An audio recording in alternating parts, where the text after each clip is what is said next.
Vamos falar hoje sobre um sentimento que é muito comum na vida moderna. Aquela sensação de que a mente está sempre dividida, sempre fragmentada. A ideia aqui é investigar a fundo por que a nossa atenção parece tão dispersa e por que essa desordem mental acaba afetando tanto a nossa produtividade quanto o nosso bem-estar. Bom, o nosso caminho vai seguir uma lógica bem clara. A gente começa entendendo os sintomas de uma mente dispersa. Depois, vamos mergulhar nas causas, fazendo a diferença entre o que é distração externa e interna. A partir daí, o foco muda para os mecanismos psicológicos que levam a gente para essa dispersão. E a gente termina com uma reflexão sobre como a atenção pode ser, de fato, direcionada de forma consciente. O ponto de partida é justamente esse: entender o que significa ter uma mente fragmentada. É basicamente um estado de caos, de desorganização interna, que atrapalha diretamente a nossa capacidade de se concentrar e de fazer as coisas. E essa bagunça interna tem consequências bem claras do lado de fora.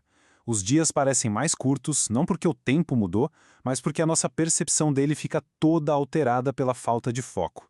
As tarefas vão se acumulando, projetos importantes ficam para depois, e isso cria um ciclo vicioso de urgência, aquela sensação de estar sempre correndo atrás.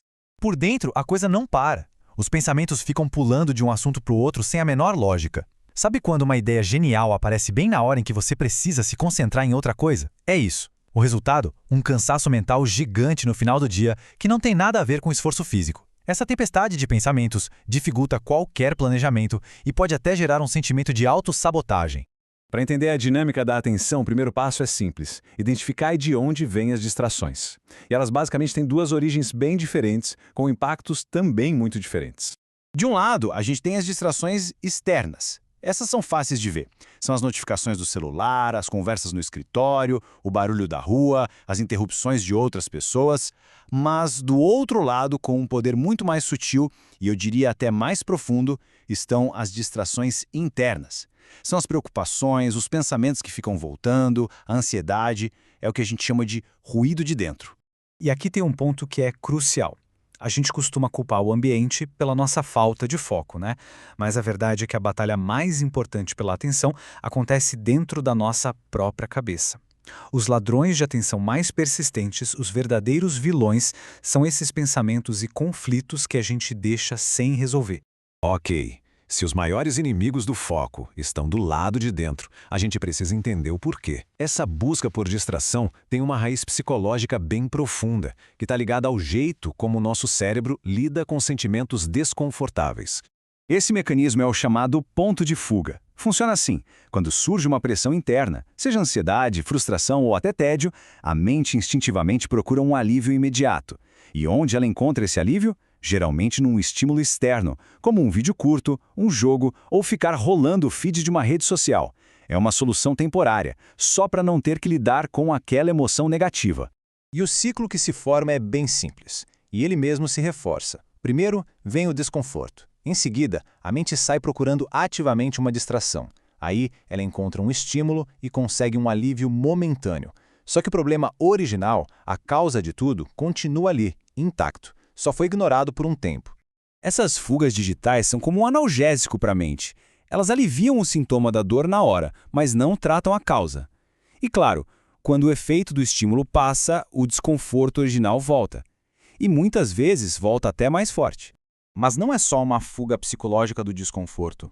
Essa busca por distração também é reforçada por fatores biológicos e sociais muito fortes que acabam condicionando o cérebro a querer gratificação instantânea e estímulos o tempo todo. A nossa mente se sente atraída por estímulos rápidos por vários motivos que estão conectados. Tem a química do cérebro que libera dopamina quando vê uma novidade, criando um ciclo de prazer. Os ambientes digitais exploram muito a nossa busca por validação social, com curtidas e comentários. E ir num nível mais básico, é uma tentativa de aliviar a pressão de uma mente que já está acelerada e que vê o tédio como um inimigo a ser evitado. E para a gente ter uma ideia do tamanho desse ruído interno, algumas estimativas sugerem que de 80% a 90% dos nossos pensamentos diários são inúteis e repetitivos. É um número impressionante. Essa atividade mental constante, mesmo sendo invisível, gasta uma energia enorme e é uma das grandes causas daquela exaustão no fim do dia. Isso explica por que o cansaço mental pode ser tão pesado quanto o físico. Bom, depois de analisar as causas da distração, a gente começa a pensar na solução.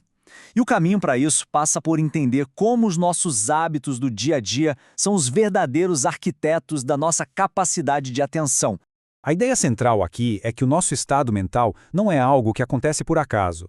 Ele é, em grande parte, um resultado direto das nossas escolhas e rotinas diárias. As ações que a gente repete dia após dia criam e reforçam os estados mentais que acabam virando o nosso padrão. E essa conexão entre o que a gente faz e como a gente se sente fica muito clara com alguns exemplos.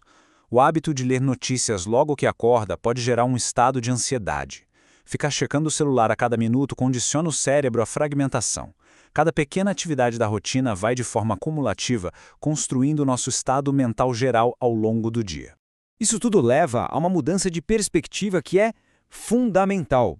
Atenção não é uma coisa que a gente simplesmente tem ou perde. Na verdade, ela é um recurso ativo que precisa ser direcionado.